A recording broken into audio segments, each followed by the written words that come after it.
merek dagang, dan rahasia dagang. Konsep modern dari Haki tercipta pada abad ke-17 dan 18. Di Inggris, istilah kekayaan intelektual terjemahan bebas dari intellectual property mulai dipakai pada abad ke-19. Di Haki kelak menjadi bagian dari sistem hukum dunia pada abad ke-20. Oke, tadi sudah disampaikan mengenai hak kekayaan intelektualitas. Nah, berbicara mengenai bisnis seperti ekonomi kreatif itu tidak hanya berfokuskan kepada keuntungan, produktivitas, maupun terhadap kinerja dan pengembangan usaha. Namun juga dalam ekonomi kreativitas perlu juga untuk memperhatikan terhadap kekayaan intelektualitas. Kekayaan intelektualitas ini perlu untuk dilindungi. Supaya kenapa? Salah satunya menciptakan persaingan yang sehat.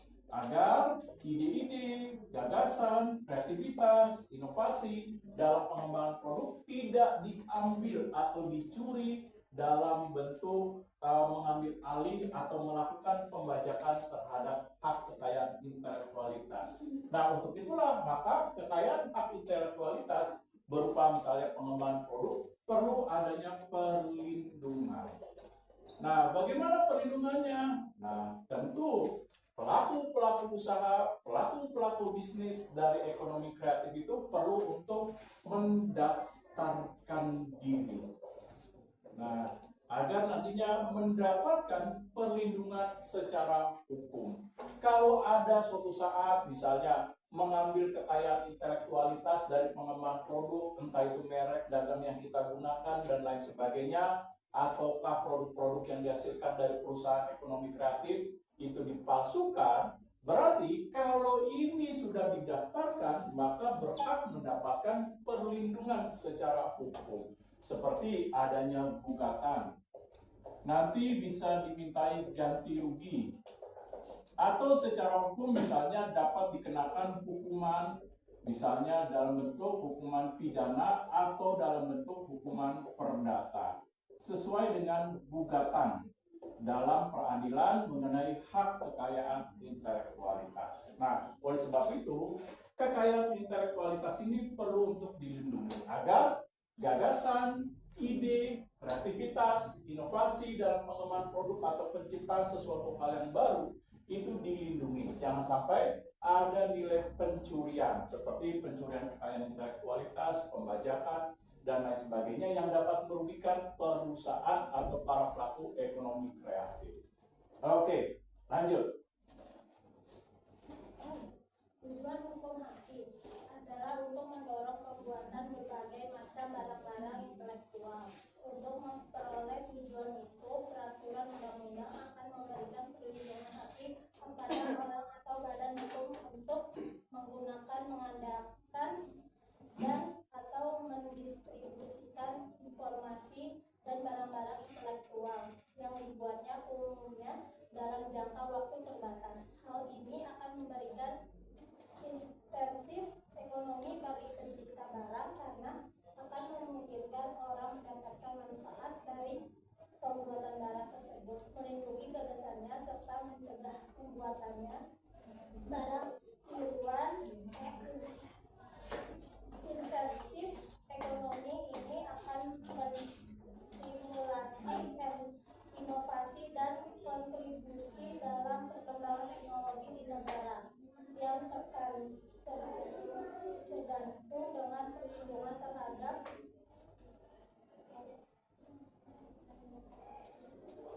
para inovator.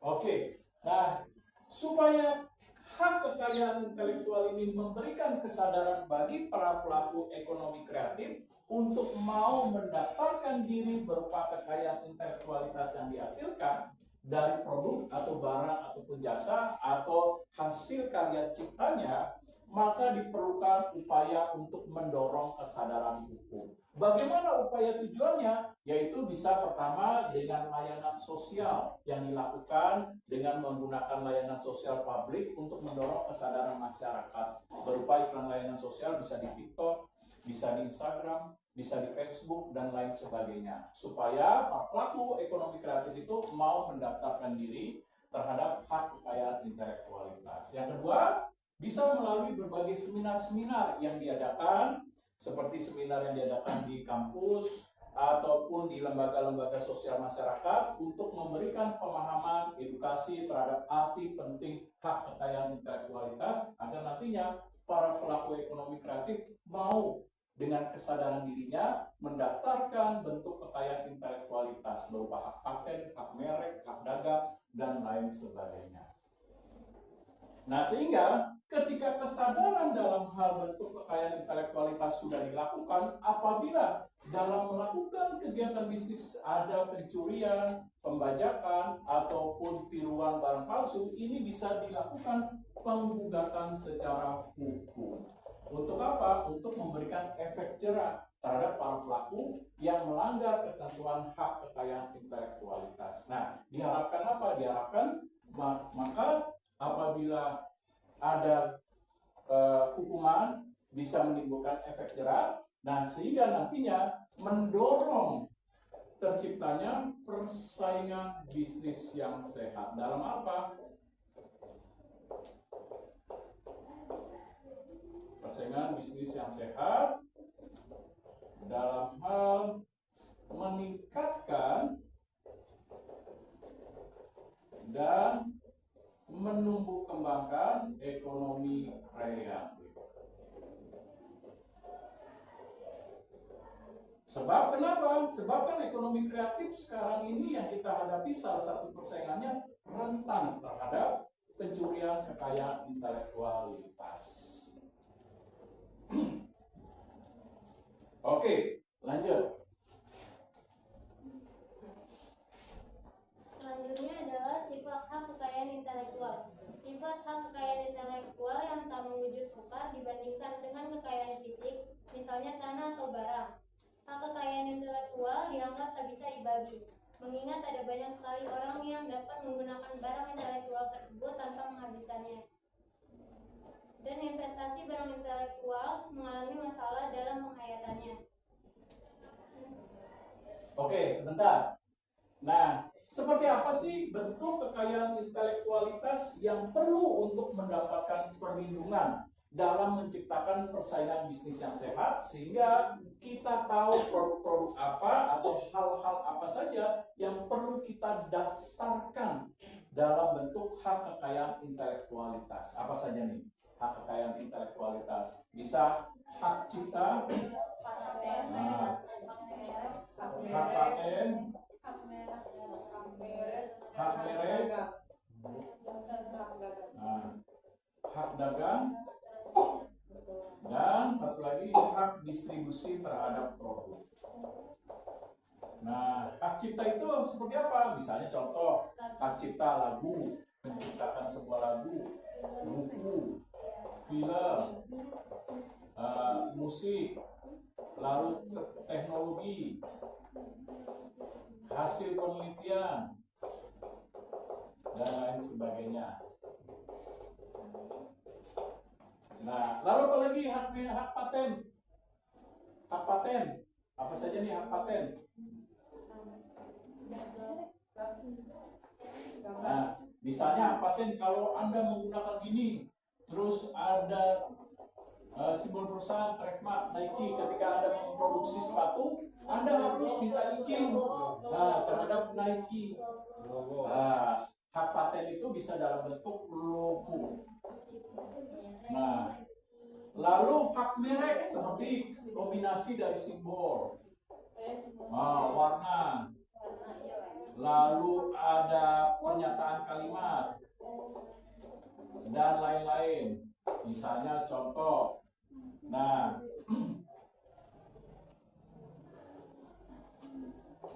misalnya segitiga, nah misalnya Adidas, nah misalnya dia menggunakan simbol the best quality misalnya. Nah, ini merupakan salah satu bentuk hak merek.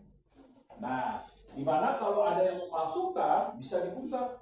Contoh, misalnya memasukkan nih Toshiba.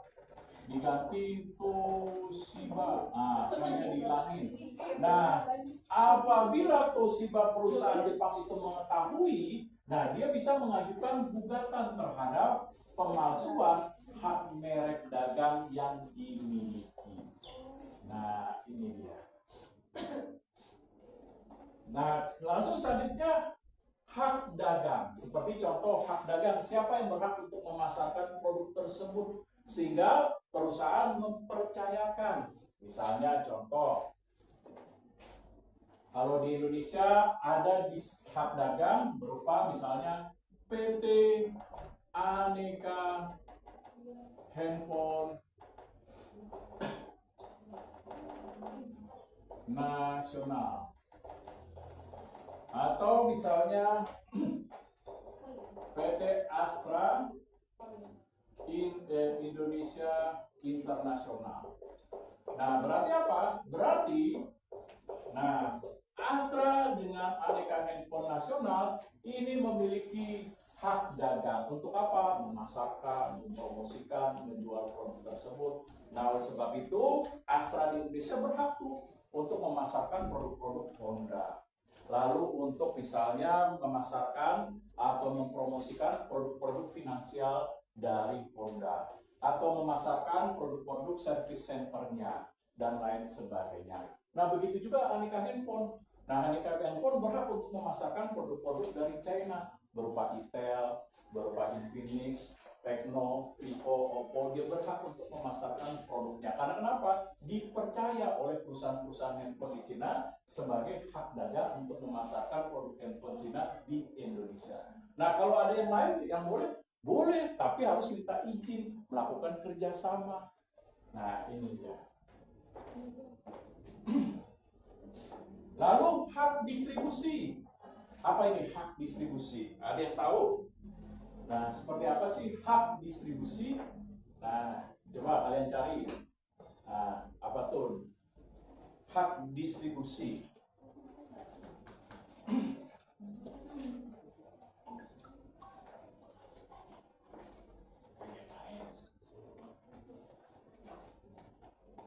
Nah, coba kalian cari di Google, searching apa itu hak distribusi. Nah, jangan dicari di Shopee dong. Nah, apa tuh hak distribusi?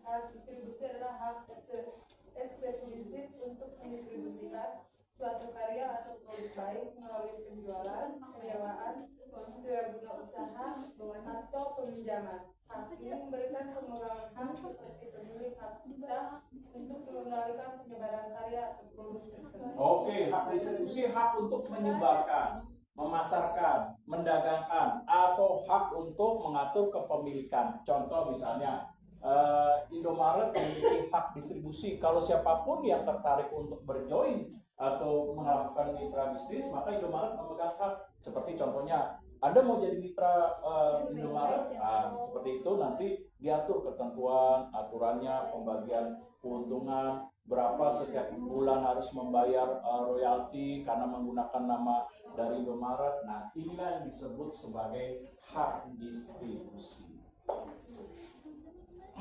Misalnya contoh, Pak, saya mau jadi mitra usaha mobil Daihatsu, boleh. Nanti Anda meminta izin dari Mobilindo Nasional Indonesia. Nah, Mobilindo Nasional Indonesia lah yang akan nanti mensurvei bagaimana lokasinya, tempatnya. Nah, lalu selama ini udah belum manajemennya seperti apa, pemasarannya dan bagaimana. Nanti akan menilai apakah nantinya diberikan hak untuk memperjualbelikan merek mobil Daihatsu atau tidak. Nanti akan dinilai kriterianya yang berdasarkan hak distribusinya. Oke, lanjut. Baik, selanjutnya adalah jenis kekayaan intelektual. Jenis kekayaan intelektual terbagi menjadi 7. Yang pertama adalah desain dagang. Desain dagang ini adalah istilah hukum yang merujuk pada karakteristik visual dan tampilan dari sebuah produk atau kemasannya yang menjadi pembeda produk. Yang kedua adalah desain industri. Desain industri ini melindungi desain visual dari sebuah objek yang tidak diutilitarian secara murni. Desain industri melindungi bentuk-bentuk, konfigurasi atau komposisi dari sebuah objek beserta warnanya atau kombinasi pola yang memuat keindahannya. Oke, desain industri apa? Contohnya seperti Pertamina, di mana Pertamina itu memiliki desain industri dari logonya yang segitiga itu yang ada warna hijau, terus apalagi biru dan merah. Nah, di mana hijau dan biru merah itu pasti memiliki suatu arti tersendiri terhadap desain industrinya. Nah, dalam desain industri Pertamina mencantumkan logonya dalam memberikan pelayanan kepada konsumen atau masyarakat Indonesia yang membutuhkan bahan bakar minyak. Yaitu apa? Logonya selalu kalau ketika kita datang ke Pertamina, mau isi Pertamax, Pertamax Turbo, mau isi solar, selalu dimulai dari nol dulu ya Bang, atau B, atau Pak, atau dari nol dulu ya. Nah, selalu ditunjukin nih, mestinya dilihat dari nol dulu ya. Nah, inilah bentuk daripada desain industri. Nah, selanjutnya desain dagang, yaitu apa? Nah, desain yang diciptakan untuk bagaimana memperkenalkan produk-produk yang dihasilkan agar produk-produk tersebut dapat diperdagangkan dan diterima oleh konsumen Indonesia melalui konsep dagang yang diciptakan dengan menggunakan nilai konsep marketing.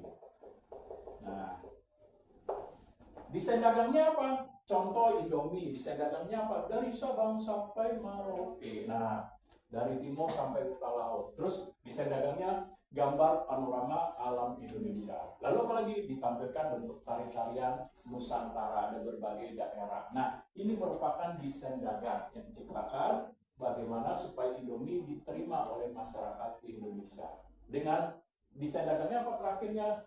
Dengan jinglenya Indomie Selera. Nah, ini dia. Lalu apalagi hak cipta. Apa nih hak cipta? Yaitu hak yang diciptakan oleh organisasi atau perseorangan dari karya ciptanya. Baik itu tadi dikatakan apa? Musik, atau film, atau lagu, atau menciptakan teknologi, atau penelitian. Contoh misalnya, yang sedang marak tuh dulu lagu Thailand. Nah, kalian boleh menyanyikan lagu Thailand, misalnya sampai terkenal, mengaransemen ulang. Misalnya apa nih lagu Thailand? Contohnya, kan oke lah yang dulu itu yang wit. Nah, ini bisa digunakan misalnya di aransemen ulang. Nah, tiba-tiba di aransemen ulang laku. Nah, sampai misalnya terjual jutaan kopi. Nah, kalau sudah terjual laku di kopi, berarti kalian harus minta izin terhadap yang menciptakan lagu Thailand tersebut tuh. Yang wit.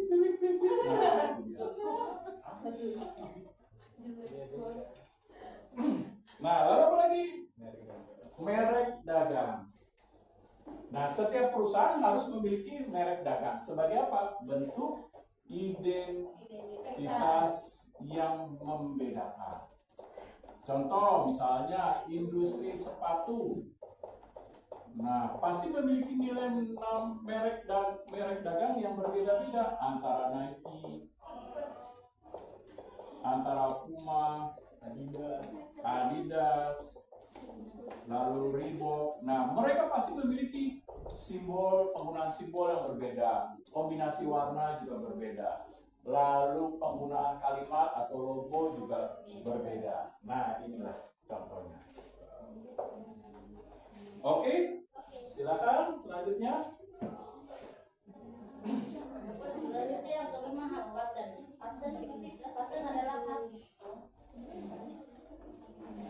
Paten adalah hak eksklusif yang diberikan oleh pemerintah kepada penemu atau ahli warisannya untuk membuat, menggunakan, menjual, menawarkan atau mengimpor penemuan baru di bidang ilmu pengetahuan dan teknologi dalam waktu terbatas kepada publik setelah diumumkan.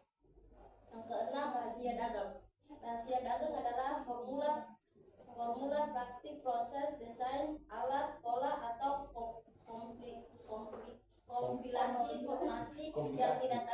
diketahui publik dan digunakan oleh suatu bisnis untuk mendapatkan keuntungan ekonomi terhadap para kompetitor dan konsumennya.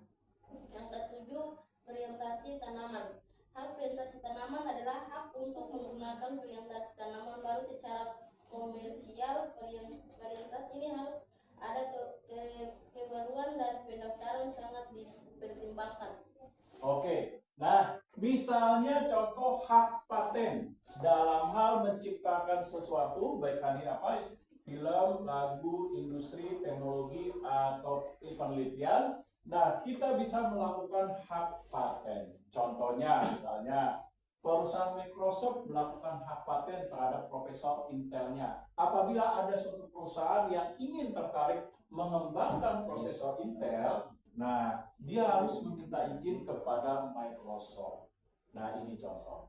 Nah, contoh dalam film, dalam musik misalnya, Pak, saya mau mengaransemen lagu Indonesia yang terkenal dulu, Mbak Suri, tak gendong kemana-mana. Boleh nggak Pak? Boleh, silakan. Diaransemen ulang, nadanya diganti atau ditambahkan, ditambah misalnya ada kombinasi musik keroncongnya, boleh silakan. Nah, tapi harus meminta izin terhadap hak paten tersebut. Tapi kalau orangnya sudah meninggal, Pak, kayak Mbak Surit bagaimana? Berarti dari minta izin nanti dari keturunannya, nah, atau dari minta izin dari industri musiknya, siapa yang mendistribusikannya. Nah, lalu rahasia dagang. Nah, kenapa rahasia dagang itu perlu untuk dilindungi? Nah, agar nantinya menjaga bagaimana upaya untuk menciptakan persaingan bisnis yang sehat. Jangan sampai nanti perusahaan sudah capek, berpikir keras, menggunakan penelitian, dana yang besar untuk pengembangan formula dagang terhadap produknya dengan mudah diambil alih oleh orang lain. Nah, oleh sebab itu perlu dilindungi supaya nantinya hak merek dagang perusahaan itu jangan sampai diambil oleh orang lain yang tidak bertanggung jawab. Contohnya seperti apa? Banyak nih perusahaan-perusahaan yang tidak mendaftarkan berupa rahasia dagang ke dalam hak kekayaan intelektualitas. Ketika ada karyawan yang sudah lama bekerja, dia sebagai orang kepercayaan, nah tiba-tiba sakit hati, di PHK karena konflik, nah dengan mudah dia bisa membocorkan rahasia dagang orang lain. Atau udah lama kerja, saya udah punya pensiun, ya udah buka aja usaha yang sama. Nah, saya sudah tahu ini formulanya apa. Dia tinggal mencuri ide-ide yang ada di dalam perusahaan tersebut. Nah, supaya tidak terjadi itu apa yang dilakukan? Kita harus bisa misalnya, Pak, saya ingin mengambil kekayaan rahasia dagang perusahaan. Boleh nggak Pak? Boleh, tapi tidak boleh 100% ditiru. Nah, lakukanlah ATM, amati, tiru, dan komunikasi. Nah, lalu apa lagi? Varietas tanaman seperti apa sih? Nah, seperti di Indonesia nih perlu untuk mendapatkan perlindungan kekayaan intelektual berupa kekayaan flora dan fauna yang perlu dilindungi supaya jangan sampai negara-negara lain mengakui bahwa itu milik negaranya, seperti bunga bangkai atau Rafflesia amondi. Lalu apa lagi selain bunga bangkai ini? Komodo. Oh, komodo. Nah, ini nih, tanaman. Apa ini? Bisa pakai apa lagi? Kayu cendana. Oke, misalnya kayu cendana. Nah, ini merupakan flora dari kekayaan endemik unik dari Indonesia yang perlu mendapatkan perlindungan. Jangan sampai nanti negara lain mengakuinya. Nah, ini dia. Oke, lanjut. Selanjutnya, pengembangan hak kekayaan intelektual. Regulasi tentang hak kekayaan intelektual diatur melalui Direktur Jenderal Kekayaan Intelektual, Kementerian Hukum dan HAM, yang di dalamnya terdapat juga Komisi Banding Paten, Komisi Banding Merek, dan Lembaga Manajemen Kolektif Nasional. Khusus untuk perlindungan varietas tanaman diatur oleh Kementerian Pertanian melalui Pusat Perlindungan varietas tanaman dan perizinan pertanian. Oke, supaya kita bisa mendaftarkan kekayaan intelektualitas dengan baik, misalnya hak merek, hak dagang, hak paten, hak distribusi, maka kita harus perlu mendapatkan informasi dari lembaga-lembaga yang memberikan hak kekayaan intelektualitas. Berupa apa? Nah, kalau usaha kita usaha dagang, nanti bisa kita mendaftarkan dan mendapatkan informasi dari Kementerian Perindustrian. Setelah mendapatkan informasi Kementerian Perindustrian, kita datang ke Kementerian Hukum, mengajukan dokumen, proposal, dan lain sebagainya, pengajuan daftar dan lain sebagainya, nanti akan ditinjau. Ketika layak, nanti Departemen Hukum akan memberikan keputusan berdasarkan acara hukum yang diselenggarakan untuk mendapatkan pengesahan. Nah, oleh sebab itu, kementerian yang terkait seperti hukum dan HAM biasanya memberikan informasi juga bagaimana tahapan, proses, berapa lama waktunya, dan biayanya. Biasanya mereka cantumkan di dalam web Kementerian Kementerian berupa hukum dan hak asasi manusia.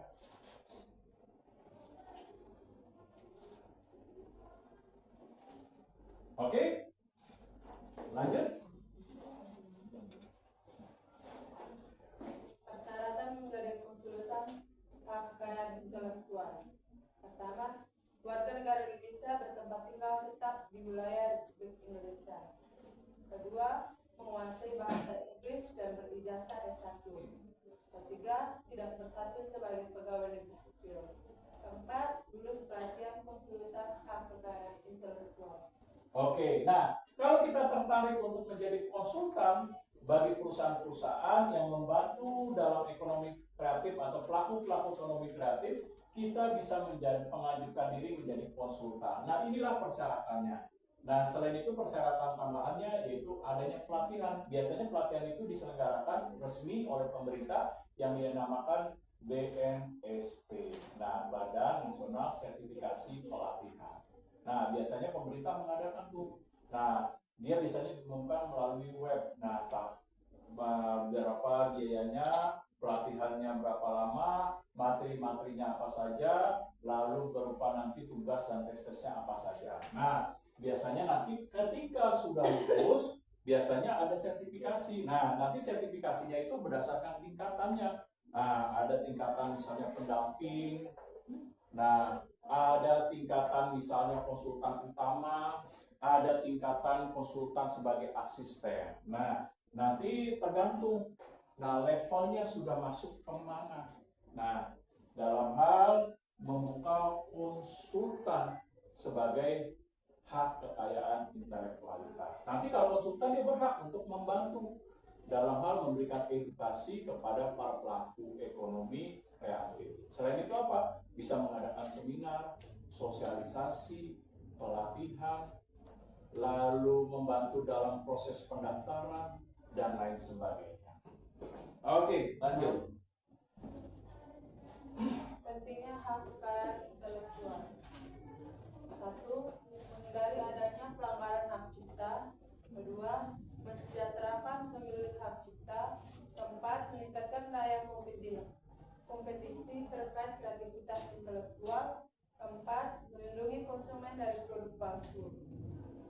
Oke, nah inilah pentingnya hak kekayaan intelektualitas agar bahwa menghargai setiap hasil karya yang diciptakan oleh perusahaan ataupun individu. Nah, supaya nanti menciptakan persaingan yang sehat, tidak melakukan pencurian dan pembajakan hasil karya orang lain yang diakui. Nah, oleh sebab itu perlu pentingnya dalam hal upaya hak kekayaan intelektual, yaitu menghindari terjadinya pencurian hak kekayaan intelektual.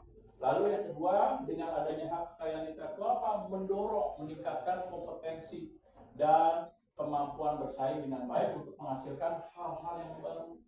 Dalam hal apa? Dalam hal teknologi, penelitian, dalam hal pengembangan produk, dan lain sebagainya. Lalu apalagi bisa melindungi konsumen dari produk palsu. Nah, misalnya apa nih? Contohnya, misalnya Anda memakai misalnya serum untuk wajah. Nah, glowing apa tuh yang sekarang lagi sedang terkenal? Banyak kantor-kantornya. Nah, itu serum untuk habis glow. Nah, betul. Nah, tiba-tiba Anda tertarik dilihat di TikTok ada harganya murah. Dengan harga misalnya 30.000, ternyata pada saat dipakai seminggu bukannya tambah glowing, tambah hitam Pak. Udah tambah hitam, memerah. Nah, berarti kalau Peace Glow itu sudah dilindungi, berarti nanti konsumen bisa mengajukan, Pak, ini saya terkena produk palsu. Nanti Peace Glow bisa mengetahui, bisa mengajukan tuntutannya terhadap orang yang memasukkan produknya, karena bisa mengganggu dan mencemarkan nama baik perusahaan. Nah, selanjutnya apa? Selanjutnya, mengapa pentingnya kekayaan intelektualitas untuk bisa mensejahterakan? Artinya apa? Dengan adanya kekayaan intelektualitas, berarti para pencipta, hak merek, hak dagang itu dilindungi. Dan diberikan apa? Kebebasan dalam memasarkan produknya. Sehingga dia bisa menikmati dari jerih payah yang dihasilkan dari upaya menciptakan sesuatu. Sesuatu itu apa? Baik tadi teknologi, produk, musik, industri film, terus penelitian, pengembangan produk, dan lain sebagainya. Oke, lanjut. Kesimpulan, haki adalah hak yang didapatkan dari hasil olah pikir manusia untuk dapat menghasilkan suatu produk jasa atau proses yang berguna untuk masyarakat, dan hak untuk menikmati secara ekonomis hasil dari suatu kreativitas intelektual. Oke, dalam hal ini kita bisa narik kesimpulan yang lain nggak? Bisa. Pertama apa? Untuk menciptakan kesadaran dalam hak kekayaan intelektual, perlu adanya keterlibatan dan peran serta pemerintah. Berupa apa? Berupa menggalakkan seminar, sosialisasi, lalu bisa melakukan iklan layanan publik kepada masyarakat dalam memanfaatkan berbagai media sosial agar para pelaku industri ekonomi kreatif dengan kesadaran penuh mendaftarkan diri terhadap kekayaan intelektualitas terhadap produk-produk yang dihasilkan. Nah, kesimpulan kedua apa? Ada banyak kekayaan hak intelektualitas yang ada. Nah, yang perlu kita ketahui sehingga nantinya perlu kita bisa mengetahui dengan baik dan kita bisa mendaftarkan bagaimana bentuk dan proses pengajuan hak kekayaan intelektualitas. Nah, kesimpulan ketiga apa? Bahwa hak kekayaan intelektualitas memiliki tujuan, yaitu apa tadi? Meningkatkan kesejahteraan. Nah, bagi pelaku ekonomi kreatif dalam hal melindungi kekayaan intelektualitas. Yang kedua apa tujuannya? Menciptakan persaingan yang sehat dalam bisnis. Yang ketiga apa? Bisa untuk melindungi dari berbagai tindakan kecurangan yang dilakukan dalam pelanggaran hak kekayaan intelektualitas, berupa apa? Pembajakan produk, pencurian ide, gagasan, pemalsuan, dan lain sebagainya. Lalu yang ketiga Pak, bisa mengajukan tuntutan secara hukum untuk memberikan perlindungan kepada para pelaku yang melakukan kecurangan dalam hal apa? Pemalsuan produk. Nah, oke, ada pertanyaan? Kalau tidak ada, ditutup. Silakan. Baik, sekian dari presentasi kelompok kami. Assalamualaikum warahmatullahi wabarakatuh. Ya, waalaikumsalam warahmatullahi wabarakatuh.